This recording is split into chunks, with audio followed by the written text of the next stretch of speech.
My name's Dave DeBow, founder of MoneyPartnerFormula.com, and this show is built for everyday real estate investors who are actively doing deals and looking to scale using other people's money. So if you're an active real estate investor and you want to get featured on this show to talk about your own real estate and capital raising experiences, then just go to daveinterviewyou.com. Now let's get rolling with this episode, and remember to subscribe for daily interview content. Hey guys, we got a very interesting guest today that understands real estate on a deeper level than a lot of us, because John Casmon is not only a very, very accomplished real estate investor, he's been in the multifamily space for a number of years.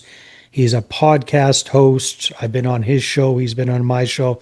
He's also taught and trained hundreds of real estate investors around multifamily investing. So today it's my pleasure to interview an old friend, John Casmon, who's zooming in from Cincinnati, Ohio. John, how are you doing today? Dave, I'm doing great. Thank you for having me. It's great to be back on the show. Yeah, my friend. So, hey, I was looking at your stats. You're racking up a pretty good door count there with the portfolio. Maybe give us a little snapshot of what does the active side of real estate investing look like for John Casmon these days? Yeah, great question, right? So for me, the active side is really more asset management. You know, there are really two buckets when it comes to this business. It's finding deals, executing the deals, but in between there, you've got to have the capital to do it. And I think most people, when you're starting out, you're wearing every single hat, right? You're the one looking at the deals. You're the one looking at your bank account to figure out how much money you have to invest. And you're the one who's got to go out there and execute, whether you hire contractors or a property manager or you do it yourself. And on our side of the business, you know, we are doing larger apartment buildings and syndications. So we work with LP or passive investors to invest in our deals. And my role primarily is on the acquisition side. So we're working with our team to identify the right assets, raising capital or putting together the capital stack. And then on the execution, right, it's the asset management. It's make sure we execute. So we have done this on over $150 million worth of apartments. We're actually closing on 133 unit in Columbus in 2 days. So really excited about adding that to the portfolio. Thank you. And we're actually getting ready to sell one of the assets we just officially listed yesterday, and the other one we're getting ready to put on the market here in a couple of weeks. So we're going through this transition period. So for me, it's a lot more active right now, just because we do have a lot of things moving on, but also it's a really exciting time. So John, over the last few years, a lot of multifamily investors have gotten the you-know-what kicked out of them. Yeah. How has, all the unpleasantness worked out for you guys and Casmon Capital? For the most part, really well. And it's unfortunate that some people have had those issues happen. I think it's really important to step back, though, and not look at everything through this macro lens of the multifamily industry.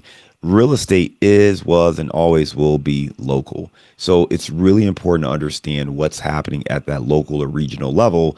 And the truth of the matter is, what's happened across the country has been like higher interest rates and insurance costs and taxes going up in many markets, right? So that's impacted all of us, right? Not to mention the overall economic of things. But beyond that, when it comes to some of the issues many multifamily investors have faced, a lot of that has been more local. When you look at supply and demand, when you look at, just the regionality of some of the other things we talked about, markets like Florida and Texas and California, like those markets are not the same as some of the markets in the Midwest and the Northeast. And if you look at many reports, you will see when it comes to rent growth over the last, let's call it 2 years or year or 2 years, over the last 12 to 24 months, the Midwest and the Northeast have led when it comes to rent growth. You ask the question, why? Well, the reason is real simple. Those markets don't go up quite as high when things are great. The flip side of that coin, though, is they don't go down when things slow down as well, right? Because people get so excited. It's more, I don't want to use the word predictable, but it's easier to project what's going to happen in those markets because it's more stable. In the great markets, and I'm going to pick on Arizona as a state, just as an example, great market. When things are great in Arizona, I mean, you're looking at double-digit rent growth. It's explosive. Everyone's crushing it, right? It looks amazing. But this goes back into the early 2000s. You saw the same things. When the economic recession happened, everything came tumbling down. And it took some of those markets and those cities longer to recover. Same thing with a market like Vegas. So for me as an investor, I live in Cincinnati. I'm in the Midwest. I like the stability. I like the projections that we have here because I can project what's going to happen with a bit more confidence than in some of those markets. And I'm not timing the Plus, market plus as you got well. boots on the ground. You live Boots there, on the right? ground, Yeah. and then you dig a little bit deeper back, peel back that onion a little bit more. Well, why does a market like, let's just call it Phoenix, why does that market do really great when times explode, but maybe suffer a little bit more? Well, look at the jobs that are coming there, right? It all comes down to population growth, job Mm. growth, industry diversification, and how much you're seeing as far as growth and demand of multifamily supply. Well, the reason is those tech jobs come up there. You have a lot of white collar industries and jobs that are opening up, and those businesses are booming. So it's great. But if that stops, then there's not as much of a reason for someone to move to those markets, right? The jobs aren't Yeah. there, the money's not there. Maybe they're going to slow off. If the money stops flowing from, let's say, the tech industry or the financial world, where you're seeing less and less capital from venture firms coming in, well, now you're not necessarily flocking to those regions. In the Yeah. Midwest, these jobs are like, these are tried and true jobs. It's logistics, Yeah. it's healthcare, it's education. Many of these industries are recession resistant. Now, I'm not talking about the Rust Belt jobs necessarily, right? I'm not necessarily talking about manufacturing, but I am talking about, again, logistics and these industries that tend to fare well despite whatever is going on in the economy. So I like that. And because of that, our portfolio has done pretty well despite all the changes with the economy. So, John, do you guys typically take down the whole deal yourself with your own investors? Do you do co-GP type deals? What does it typically look like for you? We've done both. We've moved away from the co-GP model. Certainly, is a great way to get started and get some initial traction. But we do believe more in having more control over the deals that we Mm. do. We have some very unique relationships where we partner with an operator in Columbus, as an example, where they really run the day-to-day operations. We focus more on investor relations, marketing, and the capital stack, and we kind of work together in that capacity. So sometimes there's a great partnership opportunity that we work with, but generally speaking, we tend to focus more on doing our own deals where we can kind of really drive the vision and execute. And we've done that, in multiple markets, but Louisville, Kentucky, Cincinnati here. We do like Columbus as well. We love Indianapolis. We're open to other markets, but in those instances, we really want to have a great partner that we Yeah. believe in, that's vetted, that we have built a steady relationship with, and somebody we feel comfortable to bringing to our investors. Because at the end of the day, those investors they're trusting us to understand everything going on at the macro level, at the micro level, the partnership, the business plan, the execution, and we take that trust very seriously. So we are very patient with who we partner with and how we partner with those individuals. So for us, we focus more on our own deals, but we are open-minded to outside opportunities. So, John, maybe walk me through one of your favorite deals. I always find it Sure. interesting to ask people about their baby. Which one of those? There's always that one that just kind of pops out for you. So, if you don't mind, tell us a little bit about it. Paint the picture. How did you find the deal? Where is it? What did it look like? The before, during, and after. If you've exited it, kind of how did it work out? So, walk us Yeah, through. favorite's tricky, right? Because there's, like your children, you love a little bit of everything about all of them, right? And some of them drive you a little crazy, but it is what it is, right? So I Yeah. would say, one of my favorite deals was it's a deal we're getting ready to exit now. We bought it in Louisville, Kentucky. What I love is the business plan was simple and we were able to execute. A lot of times that's just not the case, right? You got to do a lot of Right. heavy lifting. You got to put a lot of work into it to execute. In this case, we found a deal where it was mismarketed, So right? how did first of all, how did you find it? Was it brought to Yeah, you by a yeah. broker? Did you It was direct to seller? listed on LoopNet. I kid you not. My Hmm. partner found the deal. She sent it to me, and it was a 2019 construction. So at this time, it was about maybe a year and a half old. Wow. So I looked at it. I saw the age of construction, and I had no idea what we were going to do because we're value add investors. We don't buy, you know, um, core Brand spanking plus new or buildings. Yeah. yeah, I mean, sometimes there's a lease up strategy. Don't get me wrong, that makes sense if that's the play. But this was already leased up, so it was Hmm. leased up. They had just put brand new, fresh debt on there, 12-year debt, and initially it didn't check any of the boxes of what we look for. Right, it was brand Hmm. new. There's new debt on there. I'm like, what are we gonna do? So I remember looking at it, and she gave me her initial thoughts.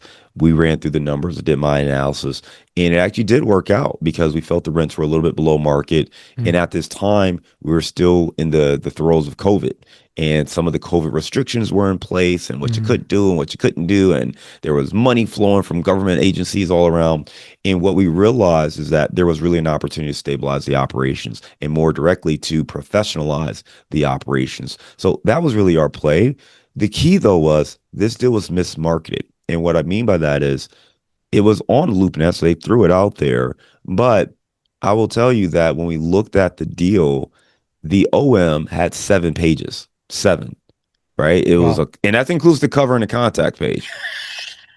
So there were 5 pages of information in this OM, right? So just Yeah. like me, I'm sure most people looked at it like, what am I going to do with this?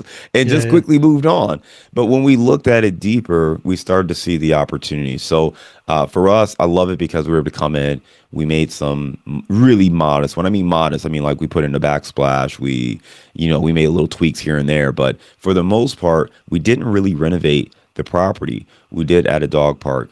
What we focused on was the operations. We focused Mm, on the income, the fees, adding a dog park, and really understanding what do we need to create in order to attract the right resident, to retain the right resident, and get them paying optimal rents for the asset. Now, again, rents going up and across the country, that certainly helped us all. So we certainly rode that wave, but we also were prudent because we didn't get super aggressive. Where some of our competitors they did. They got super aggressive. So then they started to have to come back the other way and then start offering concessions.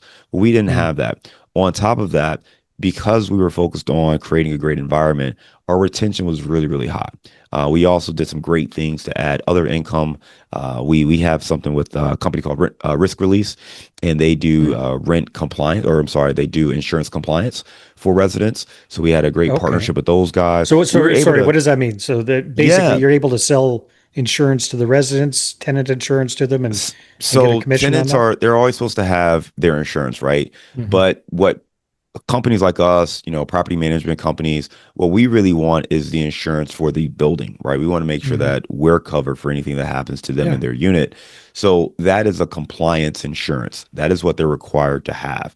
Separately, they're usually they you want your tenants to have their own renter's insurance, which covers their personal belongings in the unit. Right. So we offer the compliance insurance and we partner with Risk Release to give it to them at a good rate.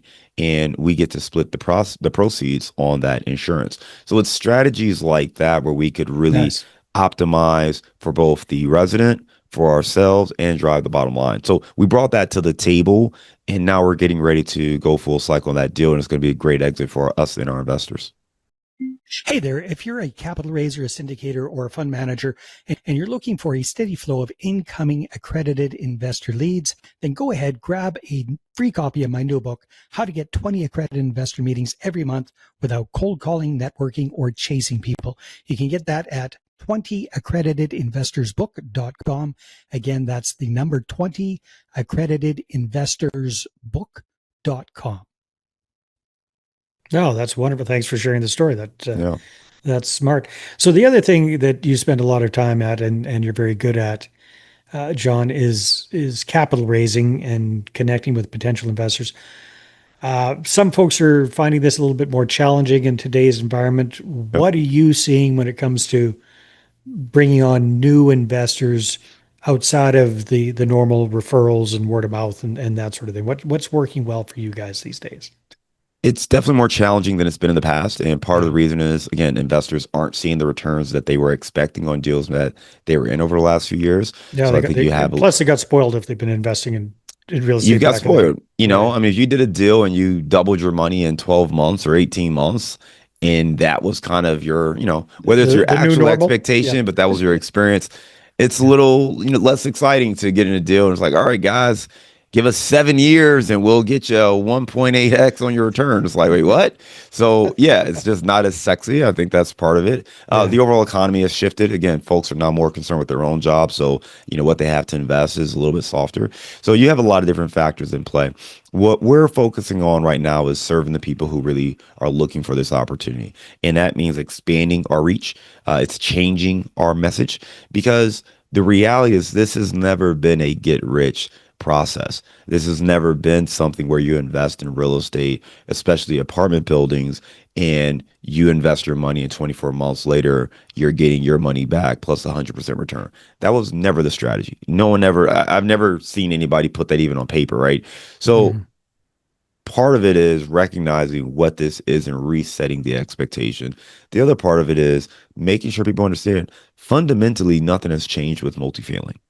It is still one of the better asset classes to invest in for all the reasons I know your listeners know, right? But you get the cash flow, you get the appreciation, you get the depreciation, and now you got 100% bonus depreciation that came back. Yeah. You get to use leverage, you get to force appreciation with a clear business plan. So for those reasons and the control that you have, this is still really an ideal investment. So for us, it's sharing that message with folks who maybe they've heard it, but it didn't resonate the first time or the first 10 times Yeah. or the first They 20 haven't pulled the times, trigger yet. right? They haven't Yeah. pulled the trigger yet, which happens. I've got a really good friend of mine. We did our first syndication deal back in 2017. They did not invest in that. They did not invest in my first 10 syndication deals, right? But by the time I got to number 11, he called me and said, "Hey, man, tell me more about this." I'm like, Well, I didn't even realize you and were you still on stayed my friends email the whole list. time. That's pretty That was good. my buddy. He's one of my best Yeah. friends. We Yeah. were Yeah. interns together. We were Yeah. interns together, right? One of my best friends. And we hadn't really talked about real estate investing since the first deal, the first time I really positioned the opportunity for him, because my thought was, hey, listen, I'm here as a resource, right? My job is not to sell you or to convince you to invest in real Mhm. estate. And you got your own thing. But if what I'm doing can help you, I want to be here. I want to be here to help you. I want to be here to serve you.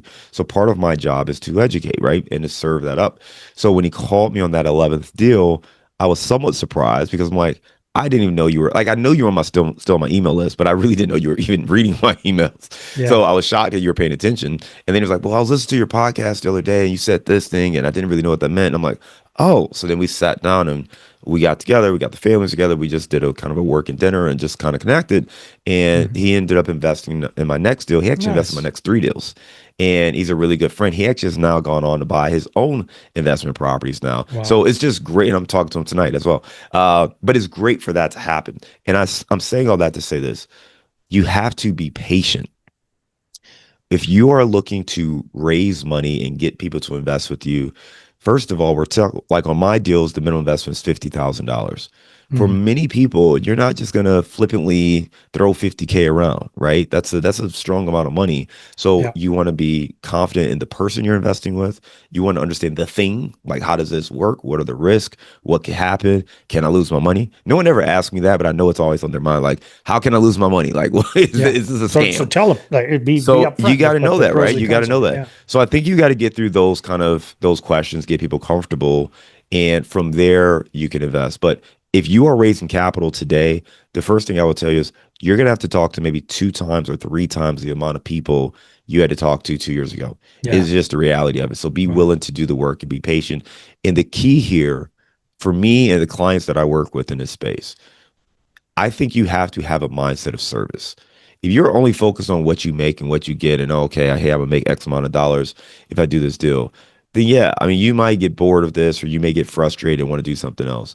But if you can focus on the people you're helping, the lives you're impacting, and for me, that's why I bring in my friend, right? Like to see him and his family now investing and knowing that I was able to help get them going with some traction, that's a real sense of purpose for me. That's Yeah. what Nice. drives me and motivates me to get me going to know it's not just about me and what I make. It's about how many lives can I touch? How many people can I get into this investing space to start making the change for themselves and for their family? Dave, you started to ask me about how can they lose their money. So do you want me to go into that? No, no, no. Oh, We're aware with how the money can be lost. I'm just saying, gotcha. if it's in somebody's mind, answer Yeah, the question. Don't absolutely. keep it Absolutely. hanging, kind of thing. There. This has been awesome, John. If people want to connect with you and find out more about what you're up to, where should they go? Listen, whether you want to be active or passive, I think one of the best things to do is to really wrap your head around investment opportunities. So we put together a guide. It's called it's called 7 Questions You Must Ask Before Investing in Apartments. So you can check out this guide on our website. It's casmoncapital.com/7 questions. Nice. Very good. We'll put that in the show notes as well. John, it's always a pleasure. Thanks for being on the show. Absolutely, Dave. Thank you for having me. All right, everybody. See ya on the next one.